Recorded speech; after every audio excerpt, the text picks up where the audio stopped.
I've worn out the world. I'm on my knees in fascination, looking. Hello, I hope you're all doing well. So today I thought I would sit and chat for a little bit because the last couple of weeks have been pretty busy and a lot of changes have occurred in my life because I started university. I thought I would come in here and talk a bit about my experience because this is my first year of university, so I don't know if this could be helpful or just interesting in general. So this is probably going to be a pretty long rambling session, but yeah, I try to make it a little bit cozy. I have some fairy lights, a pumpkin candle and coffee.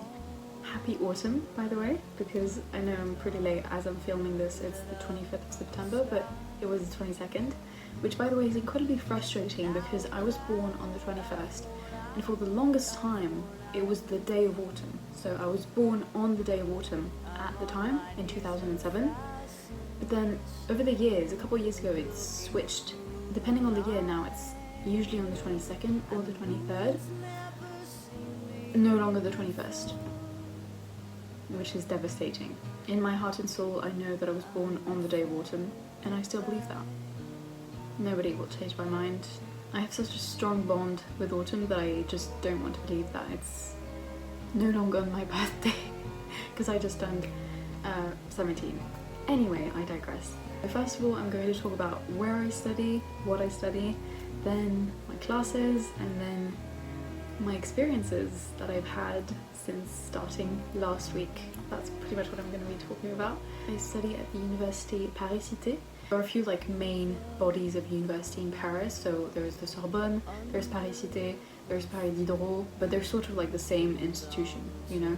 So I study at Paris-Cité, and my campus is in the 13th arrondissement, which is a neighborhood that I really love. Right next to where I study, there's the National Library of France, which is Bibliothèque François Mitterrand, which is sort of the biggest library in France, and it's a really cool library.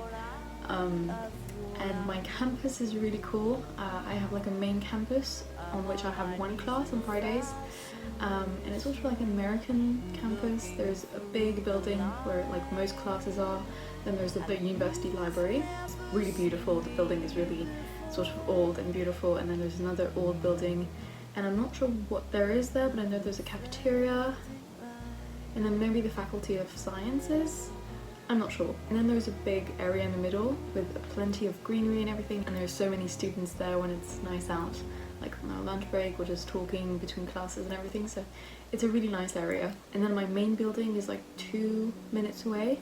It's where I have most of my classes, and I have one class in the building right in front of it. That's where I study, sort of. I am majoring in English literature, culture, history and language, basically.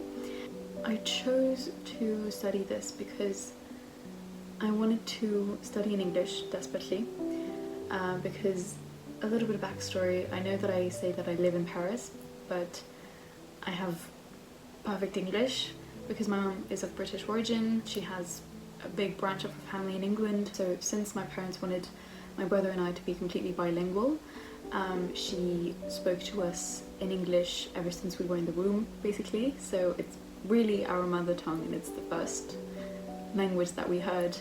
When we were kids, I really don't remember her talking in French. And when we started school and everything, she started talking in French a bit more often, but most of the time she speaks in English till to this day. And I speak perfect French as well because, yeah, but I have both languages. But I will say that I'm much more comfortable in English. It's more sort of an instinct to me. English is just so natural. It goes really fast, but when I speak in French, I have to translate everything from English because everything comes in English rather than French, if that makes sense. So a lot of the time I'm making basic mistakes of sort of morphing the two languages together in French. It's pretty funny, but anyway. But yeah, I feel much more comfortable in English, and I really prefer speaking in English. And it's sort of a shield, I'd say, because concerning public speaking and talking to other people, I feel so much more comfortable in English than in French. I'm not sure how to explain it. Studying in English was a big priority for me, and since I couldn't move to England this year, last week I was still 16 because I skipped a class, so I'm like a big year younger than everybody there. Really not possible with like the Brexit and everything. It would have been difficult, especially because I'm still a minor, so anyway. I have to study in Paris for now. As soon as I can, you better believe that I'm going to move to England. Anyway, sorry for that little parentheses, I just wanted to mention that. And I also chose to study this because I'm incredibly passionate and interested in literature, especially English literature and culture, as well as history, and I like studying languages as well, so it all kind of fit together. And I'm not sure what I want to do later on, but I'm extremely interested in writing because I've always been writing ever since I could remember, really. It's always been my way of expressing myself, and I'm also very passionate about cinema, so I'm thinking about becoming a scenarist and or a filmmaker because I also have a pretty strong relationship with images, but I'm not really sure what I want to do yet. So that's why I chose to study this and what I'm studying. Now for my classes, I have classes on Mondays, Tuesdays and Fridays. So on Mondays I have class from 11 to 6 p.m. My first class is 2 hours long and it's a poetry class, which is so cool because I love poetry so much, so being able to like just fully study it for 2 hours a week is amazing, and it's been really interesting. Then I have a 30-minute break and I have a linguistics class, which is so boring because I speak perfect English, so it's so boring to me, but you know, it is what it is. That's an hour and a half, and then I have an hour break, and then I have my phonetics and phonology class, which is 2 hours as well. And I didn't think that would be interesting, but it's actually pretty fascinating. There's almost sort of like a scientific aspect to it, studying the way the language is used, studying the way people speak is really cool, the way your mouth moves when you make certain sounds. It's not my favourite class at all, but it's really interesting. So that's what Monday looks like, and then I have Tuesdays. I have class from 1 to 5:30 and I don't have any breaks. So my first class is a oral class, a debate slash discussion class. That's an hour long. I will talk about my experiences for each class later on, okay? Then I have my Great Britain history class, which is so interesting. We are working on the 16th century to 18th century period, so the early modern period, and that's really, really interesting. Lastly, I have another linguistics class, which is the same as Monday's class.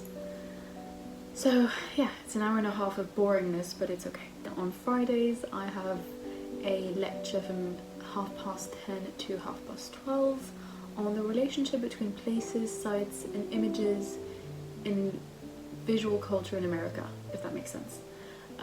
Which is really interesting as well. Unfortunately, I don't know if it was just the first class or if the teacher is posing a problem, because everybody seemed to be sleeping in that class. Even I, just drifting away. Which kind of sucked because it was a really interesting class. So I have 2 free days and 1 half day basically, which is really cool because most of my classes are in rooms, not in like sort of amphitheaters, you know. I have a very difficult relationship with like school environment. School was very difficult for me. I never really fit in. And then to just pass the details and make it very short because it's a very long story, I was very badly bullied at some point when I was 8 years old, and that sort of just made me completely spiral, and I developed school phobia, and so it made it really difficult for the next few years until I basically could not do it anymore. Switched to homeschooling, which in France is not the same as the United States or England. It's very, very regulated, and the government regulates it, and it's basically just the school system, just online, and there's one institution that does it, and that's it. It's really just school but online, so it's not like you're missing anything, or you have the same education as someone who went to in-person school, if that makes sense. So I did that for the last 3 years of high school, and it basically saved my life. But it was a big change going from homeschool to in-person university. But yeah, it's been going pretty well so far, but I was a bit scared of like that school environment sort of mentality, but it's really not the case. I mean, when you go to university, people don't care. People don't care. People are kind of just doing their thing and they don't really care about what you're doing, and yeah, you can wear whatever you want, you can be whoever you want, and nobody cares. And it's just, you're kind of all considered as adults as well. So yeah, it's been a really great experience so far concerning that. But Wednesdays and Tuesdays being free is really nice because it gives me a nice break during the week, because Mondays and Tuesdays are exhausting. Let's talk about my first week, last week. Of course, I was an anxious train wreck, to say the least. To say the least, really. There are no words to describe the amount of anxiety that I had, because I'm hyper anxious. It went well. I also have eczema linked to my anxiety, and basically it manifests in different areas of my body, but for a while now it's been just my face. Anytime I have like a spike of anxiety, which is pretty often, it just like comes up like this, and I have extremely red and inflamed cheeks that burn. They burn so horribly, like my chin as well. So for the entire Monday and Tuesday as well, I just looked like an inflamed tomato, which is incredibly embarrassing, but yes, that was fun as well. Monday was pretty, I'd say, sort of classic, you know, like first day. I was able to find my way around pretty easily. I have a very good visual photographic memory and a very good sense of direction, so now I know exactly where all my classes are, basically. So that's been really easy to sort of register. And I didn't speak to anyone, which was fine with me, because I wasn't in a state that, like, I was so anxious that I couldn't socialize. That's hard in the first place, like socializing is difficult for me, but and that state of anxiety was just impossible. Tuesday, my first class at 1 on Tuesdays is my debate/discussion class. I cannot imagine the amount of anxiety attacks that I had related to that one class. I was absolutely petrified, terrified, horrified. There were no words to describe the amount of fear that I had concerning that class. But I'm not a religious person, but thank you to the universe for looking out for me, because, let me paint you a picture. We were in a big class with like a big half circle of chairs, okay? Standard debate discussion class set up. And there was one teacher, and she said, I'm waiting for another teacher because we're going to take the excess of students who don't fit in this class in the room next door with a different professor. And I was sort of like near the entrance of the class with a group of girls next to me, and a few of them apparently knew each other. She looked at the group, and I was sort of like part of the group, you know. I was like close to them, and she said, you sort of like form a group of 9 people. And a girl came to me and said, do you want to be part of the group? And I said, yeah, sure. Such relief. I am part of the group of 9 people, of 9 girls.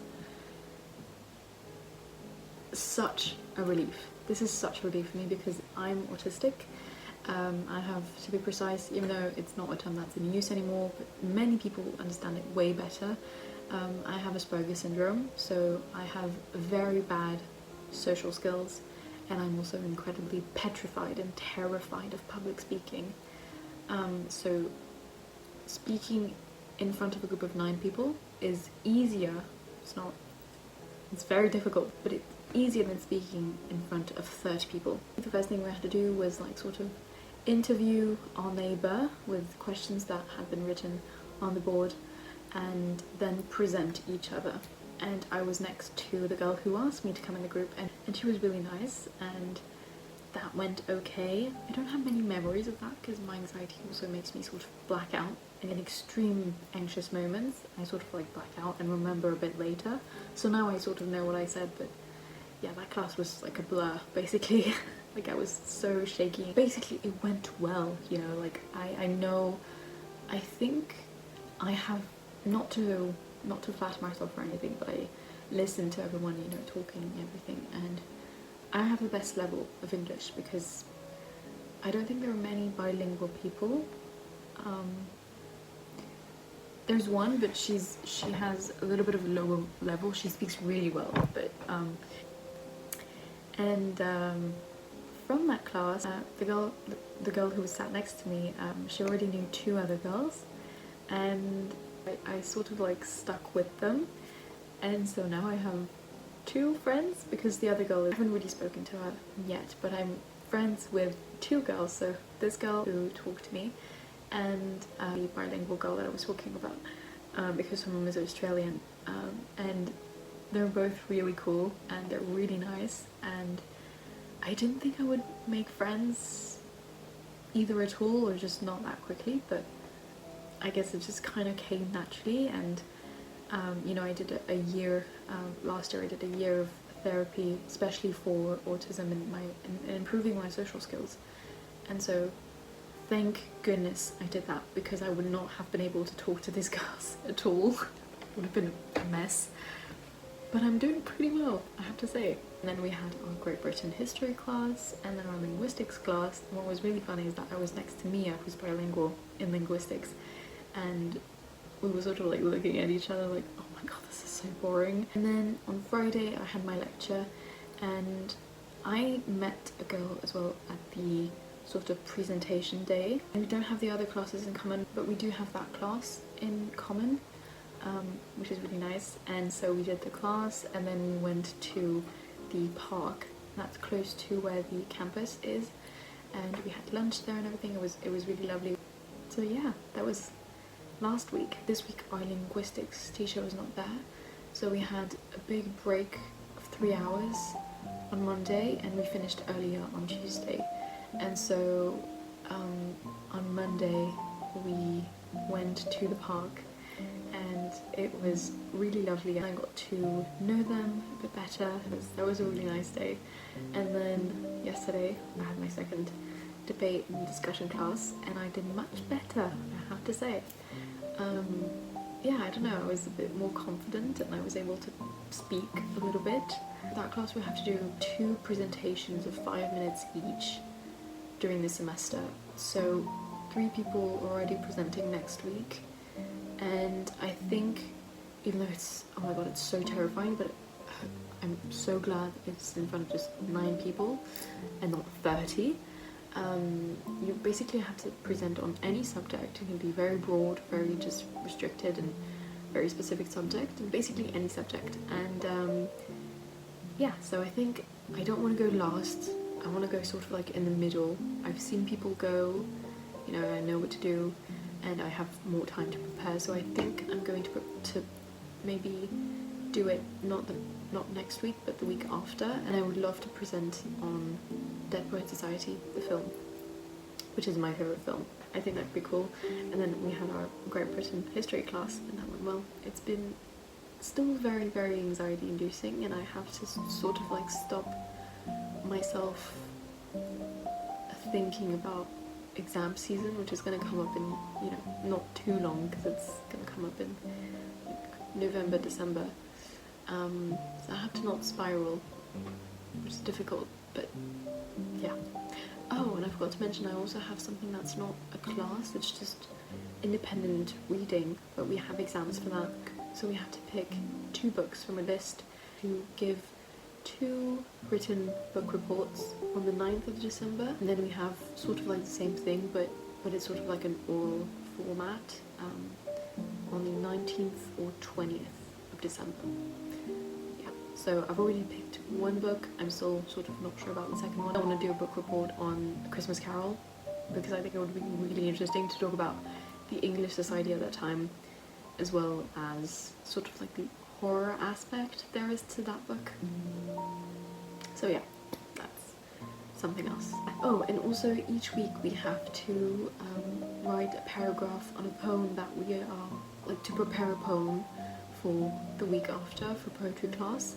So last week it was on Jabberwocky by Lewis Carroll, and this week I think it's on My Last Duchess by Browning. And also for British history class we have to work on a timeline sort of thing that's online, and we have to do it like sort of progressively, and then it'll be graded at some point. I've been using my daily planner every week. I found this in Flying Tiger while I was in London.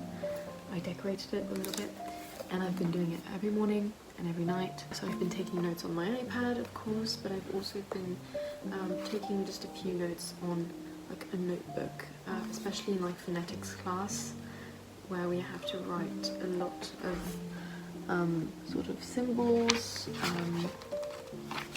and such. Yeah, so that's, and also if we ever have like sort of exercises to do like answer questions and stuff like that, we do it on here. It works really well for me. These are what my notes for my British history class look like.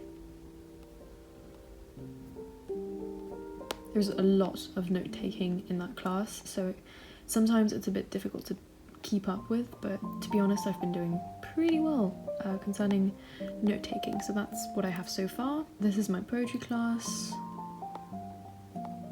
Not too much note taking, it's been okay. This is my linguistics class, which I really just could not care less about, so I take notes just because I have to, but there's not much note taking to take, so it's fine. Like most of what she says I really know very well, so yeah, it's very boring. My lecture on Fridays, not much note taking yet because I just had one class. And then this is my phonetics and phonology class. Yeah, I think I'm done. I think I've talked about everything I wanted to talk about. This is probably a very long rambling session. It's a big change to go from homeschool to university, and I didn't think I would be here today. Like physically, I didn't think I would make it to 17 years old. I didn't think I would make it to 16 years old. I didn't think I would make it to 14 years old. So it feels pretty strange and sort of mind-blowing to be here and to be able to say that I started university. I'm not going to say that I'm proud of myself, because that's not how I feel, but I feel sort of grateful that I gave myself the opportunity to have this experience, because I've always wanted to do this. I've always wanted to go to university because I love studying, I love learning, I crave knowledge every day. I try not to think about the exams because I know that's not going to be fun and it's going to be rough. It's going to be a difficult thing to manage mentally. I'm in denial at the moment. So I think next week I'm really going to document the week fully. Try to, at least as much as I can. I hope you enjoyed, and I will see you soon. Bye!